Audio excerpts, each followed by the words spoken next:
You've all been working really hard, and I hope you've been having interesting discussions. The groups that I managed to get to have been having some fantastic discussions. Quite frankly, some of the discussions I don't feel we could have had 5 or 10 years ago. Certainly the digital group, we couldn't have had 5 or 10 years ago. So, over to all of you for the headline points. We're going to try and capture some of it live, but just so you know, we're not depending on this, so if there are any spelling or typing errors, don't worry, it's also being captured. Sprite doing it? And also the notes that we will have had taken during your event, we will also have access to. So this is just headlines. Over to you, Mike. Well, very quickly, we've all got 3 minutes, so it's games without frontiers. We're talking about the green stuff and the blue stuff and what it does for people and vice versa, and green infrastructure, really, and blue infrastructure. And a huge range of expertise and people around the table.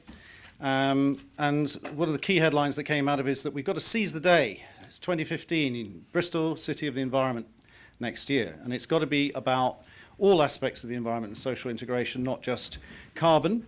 And it's also that to point out that Bristol's been invited to become one of the world's biophilic cities, a city in love with nature, and that nurtures nature and all that nature does for us, as we heard from Marcus this morning, all the tremendous economic and other amazing benefits that come out of dealing with that.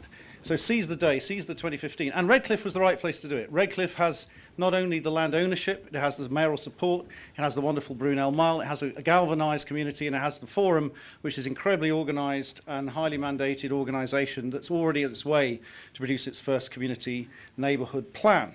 And so this is an opportunity to make a policy on green infrastructure for Bristol that is mandated by a real pilot project that has got living, breathing people doing real things.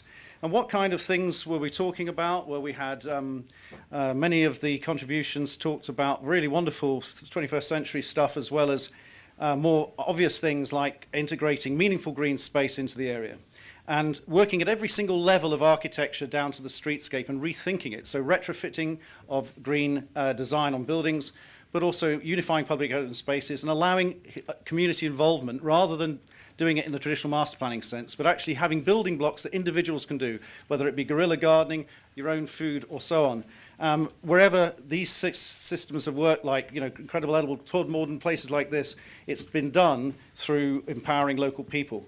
And we talked about wonderful things like creating a new soundscape for Redcliffe, creating fooditecture, architecture for food, having a biodiverse wetland access running through the entire thing and informing the entire place, reopening and reinstating Redcliffe Wharf, which was a successful beach for a day, making it a permanent feature, maybe a heritage garden of major eco-historical significance relating to its dockland history and history of transport. Roads, big problem. Noise, a big problem. Pollution, an issue.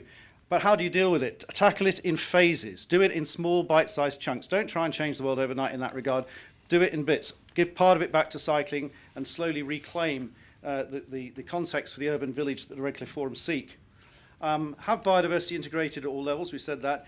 And there was talk about delivery, a lot of talk about delivery, and I'll finish on this. 1 minute left. Community land trusts might need to be considered, but above all, we may end up needing new economic policies to facilitate economic take-up of this sort of development by developers who feel they're not being penalised for doing the right thing.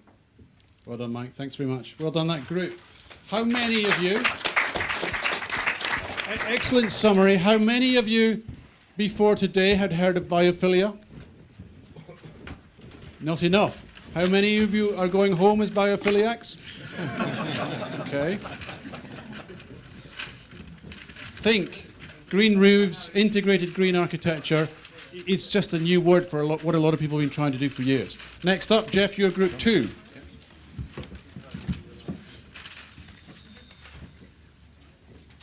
And this group, I think, was looking at the concept of a new garden suburb for Bristol? Question mark. Well, the first thing to say is that, of course, the Wolfson Prize submissions have been mentioned once or twice in conversation in the last couple of days, and I asked for a show of hands, so we actually had 8 separate submissions represented in the room, so we had to keep quiet about that. But it's fantastic that we've got the right people talking about how we deliver 21st century urban extensions, if you like. We agreed that the word suburb should be parked, and that we actually focused on an area of land in the south of the city that has been a park, formerly an airfield, and has been developed around its edges. So it actually has a ring of infrastructure: FE College, housing, big box retail. It's got some housing and a cottage hospital that was built just 3 years ago.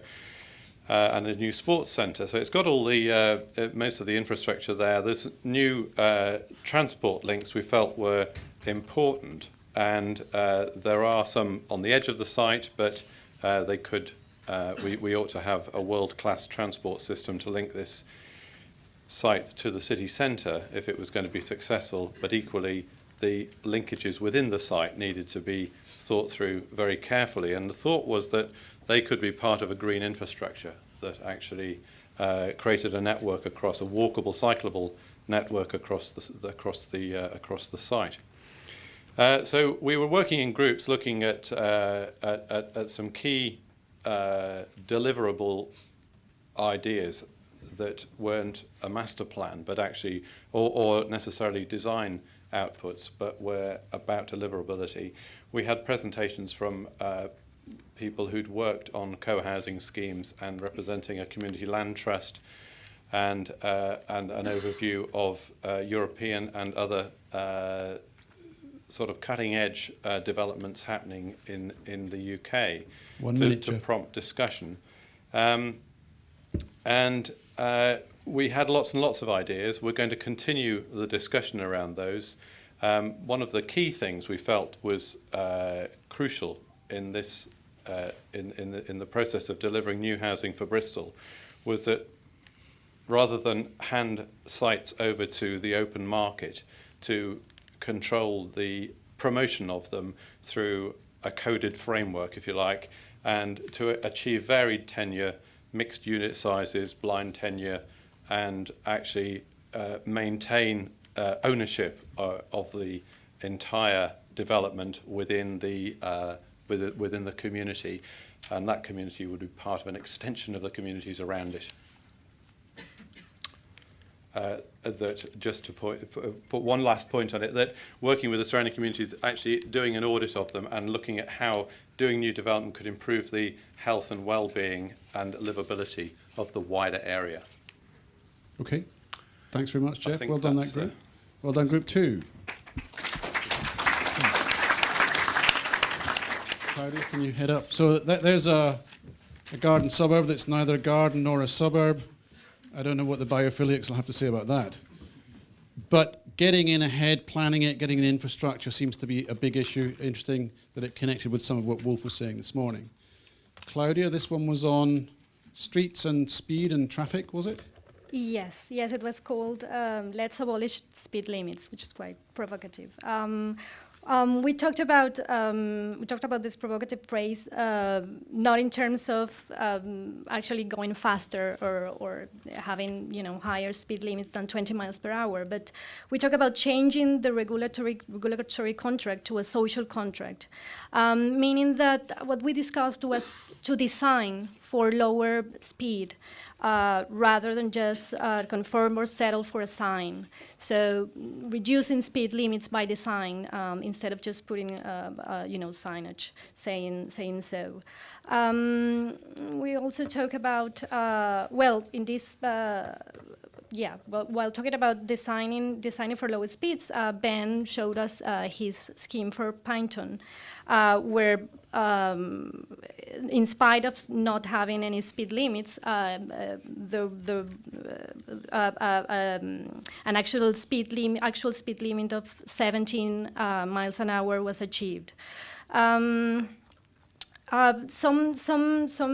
people that were doing the workshop were concerned about how to actually make these, how to actually transform various places of the city, and not only just one scheme. And we talked about how probably the 20 miles per hour prohibition could be the first step. For instance, for a community or for a neighborhood, setting the 20 miles per hour speed limit could allow this community to actually then go into further transformation and actually produce places where speed limit was actually even lower than 20 miles per hour. Some of us also mentioned that when one sees a speed limit, thinks that one has to go at that speed limit. So this other side, kind of perverse side of speed limits was also talked about. And then we went outside and we saw 1 minute. And we saw some of the schemes here in Bristol. We went to the bottom of Park Street, and we talked about how there was a strange combination of guardrail, traffic lights, and still these 20 miles per hour prohibition. Whereas when we went to Queen Square, we saw a much more comprehensive and kind of holistic design of how to reduce actual speed limits without having to say anything to anybody, because there was actually more interaction between the different modes of mobility and dwelling in the city. Okay, excellent. Thank you, Claudia. Well done, Group 3. So speed is not a number, it's a state of mind. Not that kind, but it's something that we design for and try and influence behaviour. So some interesting examples that they looked at that can be evidenced in the middle of Bristol even now. Claire is next. And So you were doing the digital cities one? Digital urbanism, yes. We decided that as with many new technologies, that the future is here, it's just unevenly distributed. And that was quite a theme. One of the aspects was the need to have consideration when thinking about digital services for the way in which they can both help to diminish and also inadvertently increase inequalities and issues of lack of access. Also how the social protocols are evolving, and there aren't yet common norms in many ways about the acceptable use of social media or of the internet or other aspects of digital services. We had, on quite a few things, implicitly conflicting views about what might happen. One of them was about what was happening with future generations and young people, and how the fact they've grown up immersed in digital services might make a difference. So implicitly at one point we were saying both they're staring at their screens, they must be disconnected from space. They're staring at their screens, they must be connected to the richness of the place and about to come together physically. In terms of implications for Bristol, we had some very interesting sort of history of the last 10 years or so from Stephen Hilton and Dick Penny, and which described Bristol engaging in the conversation, if you like, about what's happening, what has been happening on digital urbanism, building social capital, building physical capital, right down to the city owning networks that were once owned by Rediffusion, and that being an important part of helping it to stay part of the conversation for the future. We decided we shouldn't just be talking about digital urbanism. We probably needed to think, even for this academy, about digital ruralism. And that also has implications for a city like Bristol, thinking through supply chains, what it depends on, how it can connect with the places both regionally and internationally, globally, that it needs to link to. And we thought probably what places looked like was going to be more important than what they said about themselves, as increasingly first sight of a first touch or first contact with a place that you're not in is through visual images, through searches that are no longer on Google and Word text. And that may also be good news for the Academy, being people who tend to think through images and the concrete, because we're becoming increasingly broadly an audiovisual culture. So young people are using Instagram and YouTube as search engines more than Google, and that will change perhaps the way in which they think and engage with the kind of issues that the other groups have been talking about. Thank you. Okay, thanks. Excellent, Claire. Thank you. Well done, Group 4. Next up is Nick. So their exploration is digital urbanism hasn't displaced an authentic relationship with real place. It's added an extra layer in the same way that when telephones came in or wireless radio sets in the 20s, I think it would have been. That didn't necessarily change our relationship with place. It just added a different way of connecting. So well done, that group. Next up is Nick, and you were over at the train shed? We were over at the engine shed, and thank you for my team. We had to leg it over there. We had 20 minutes to get back to the station and go back here by 4 o'clock. So thank you for you running. You got a gold star because you were back ahead of some of the others. We did it at a pace, and what we were looking at was the enterprise zone, which is a huge area round behind Templemead Station, which will continue some of the development that we saw at Temple Quay North. And we diverted on the way there through Temple Quay, as it is now, which has been hugely successful, and it's full of people working away like mad, been a very successful investment. But the places between those buildings were completely desolate and empty and rather sad-looking today. And so that began part of our conversation about what our ambitions are for the next master plan for the enterprise zone to come. We talked a lot about what are and will be the shared expectations for that. And of course, we have to start with on the major investors and the people who are driving this programme. And David Warburton from HCA told us a little about what their ambitions are. We can only anticipate what Network Rail will be saying shortly about what they're intending to do. And we started to talk about how you plan an area that big. One of the first things to come out was how do we deal with the unplanned areas?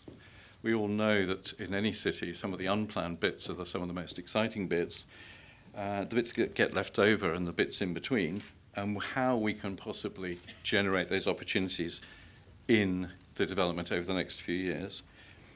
We talked about the difference between meanwhile uses and pioneer uses and nursery uses, and the idea of whether or not some of these things, if they come along and occupy some of this space temporarily, how those things can become a permanent part of the grain of that part of the city. And from that, what is the forum for the next 15 years of engagement? Because it's not a question of drawing a master plan and all going home and hanging around watching it until it's finished. So one of the things we'd encourage those involved to think about is how we take all that we've learned before in Bristol about developing large areas of the city and how to engage the people who are going to use it and live around it from the beginning. There was a sense that we didn't want to knock everything down. There are some extraordinary buildings. I think people who went on the boat trips yesterday will have seen the old post office sorting office, great big concrete frame, and whether we could persuade ourselves, the owner, others involved, to work around that structure rather than knock it down, put it in landfill, and then build another big concrete frame in roughly the same place. So there are opportunities there. And there was a nice thought about the arena perhaps being more Roman forum than arena, and what the implications of that might be.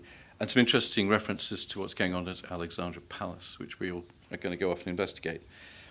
For the Academy, I think it's an extraordinary opportunity to be in literally on day -1 of this whole process for the next 15, 20 years, and to be able to influence that and certainly watch the event and to perhaps record how we play this out over the coming years. Thank you, Nick. So quite a progressive approach there on ecology of development investment and something about monitoring and tracking change. Well done, Group 5.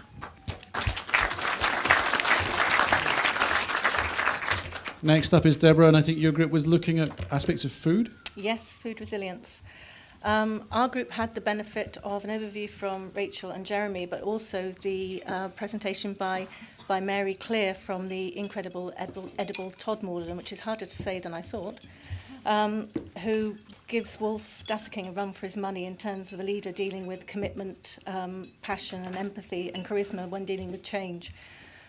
We recognise that Bristol was at the vanguard of food and food production initiatives.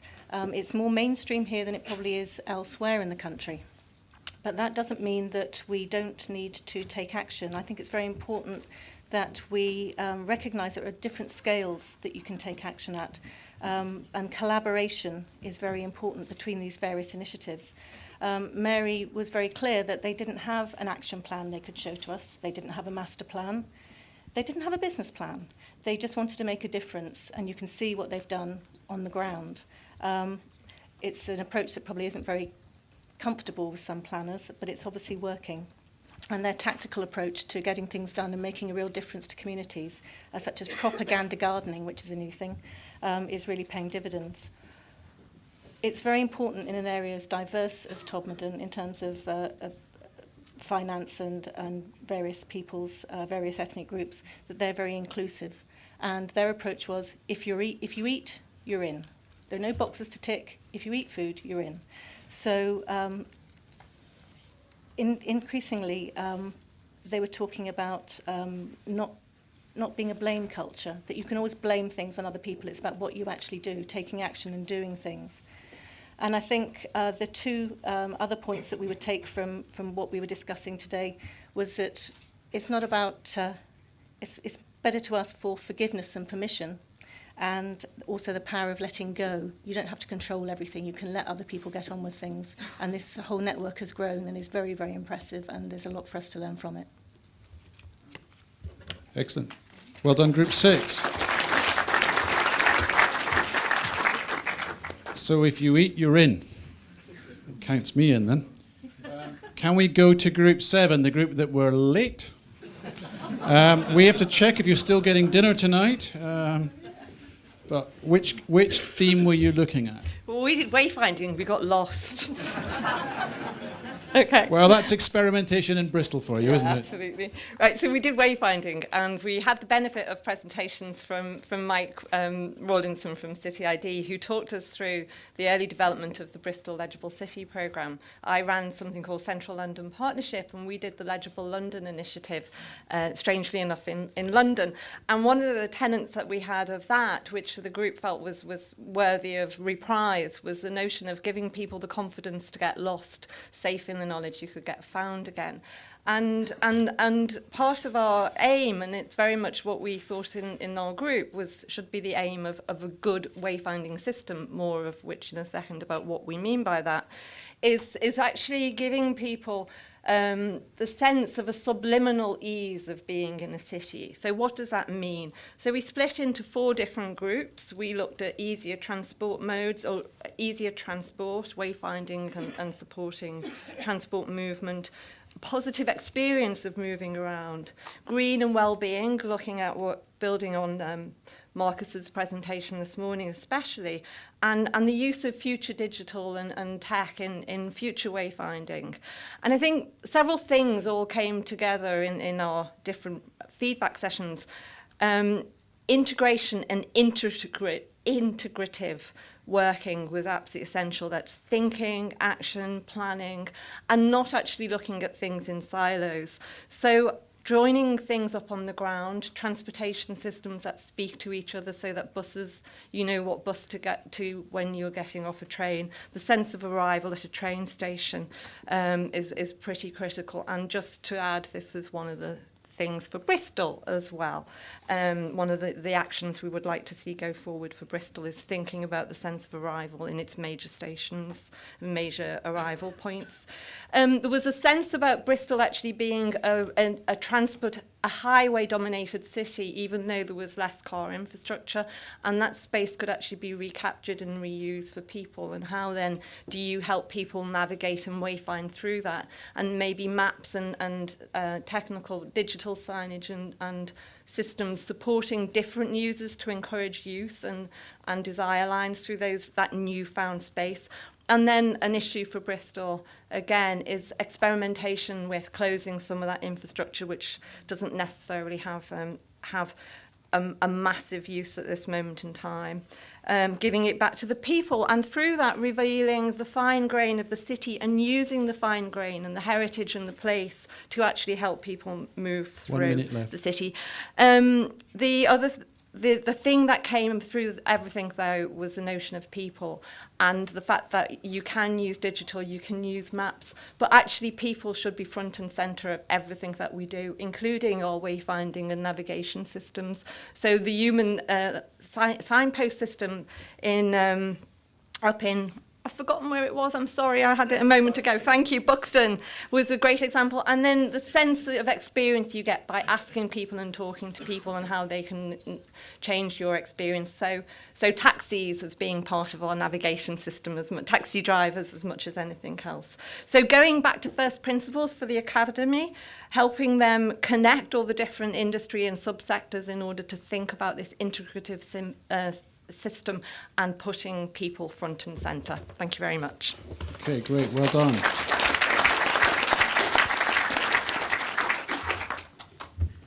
I think, lost wayfinders, if I may call you that, I think you've helped us finish on a high, and you've kind of brought it round to where Byron McCrory started us, which, as you recall, his H for human slide, that it comes back to people. And I think across all the groups, this recurring theme of people at the centre, the transport group, some of you won't know, looked at the physical frame of people and the speeds they were built for.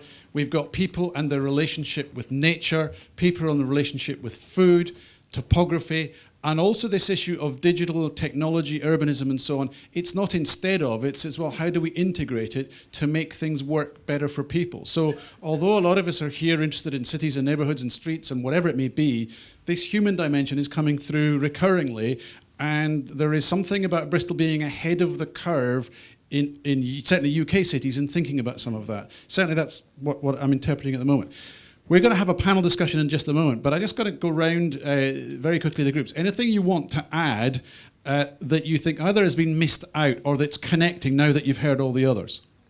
Yeah, just one thing I'd rushed myself out of saying was that if you haven't measured it, you don't know what you're talking about. One thing that we did talk about in detail was that if we're going to go ahead with pilot projects and so on, at this stage in Bristol's environmental renaissance and progress, then we need to measure it and prove that these benefits really exist for in measurable terms at all levels, technically, but also economically and socially. So Imperial College London were helping us with this, and you may want to look up Blue Green Dream in that respect. Putting numbers where we had guesswork before is a key theme. Anything else anyone else wants to add that connects up to what they've heard from the others? So one thing in the discussion on digital urbanism, which relates to digital services and helping people to connect in the way that you're describing, say, with food resilience or with a number of the other topics, was this business of new forms of digital literacy and the need to ensure that everybody has got the core skills and the core access. And I mean, I think that just needs to be said time and time again. Otherwise, a lot of what's being thought about here won't happen, because increasingly it will need to happen both in face-to-face and digital. So we need to make sure people can use both equally. And interesting that actually fits into something we discussed around the enterprise zone, in that there's a huge ambition to bring the technopreneurs into the space, but we don't really know at the moment what kind of space we need to create to encourage them, because most of the ones we know were inhabiting little spaces, little vacant bits of the city. They find their own locations. We do know that they all want to be close together, but as far as I know, we've never managed to produce a new development, a significant new development, specifically for these creative IT people. We've yet to find out what that's going to be. Oh, there is one. Sorry. They may not have had a business plan when they started Incredible Edible Todmorden, but they've got incredibly good presentational skills, and I'm presuming that the material we saw is on a fantastic website because it's getting out across the world. They have 64 projects in France, and apparently there's one group that writes to Mary on a regular basis every week, very long, detailed emails in French, which she replies by saying bravo. And she doesn't actually speak French, but, well, that one word, obviously. But it's incredible when you look at the material they're putting out and the way that they're communicating with people, and people who may not necessarily think that they're the immediate target audience. They obviously are, because they're doing incredibly well. Okay. You want to add something? I was just interested in what Charles saying about them not being any new space for these digital technopreneurs, because that is happening now sorry, it wasn't Charles, it was the other colleague, that's happening in London quite a lot, and one of the downsides of that is people like Derwent London, a big developer, are creating the white collar factory, is the very tech companies that started that space who are paying £6 a square foot now are now going to pay £60 a square foot if they want to move out. So I know that's a London-centric thing, but it is happening. It's exactly the same problem, Yeah. Okay, how many of you had heard of techpreneurs before today? Pam and 4 others, okay. How many of you are going to go home and get in touch with techpreneurs? Oh, you probably got them living in your house, actually. Can I thank, a lot of interesting, innovative things. Remember what we've heard yesterday about, it's about experimentation, trying, leading edge, and how to find ways to nurture the ecology of that. And Nick's group particularly, we're looking at that. It's come up on many. What we're going to do now is have a bit of an interaction between the mayor, who's here and been hearing some of that, and our chairman, Steve B., in terms of what the Academy can take forward. So it's what you've been raising for Bristol and for the Academy. We're going to have a little bit of an interaction before we get Jamie Lerner's guest speaker presentation at 5 o'clock. So can we thank all the presenters who presented on your behalf? Thank you.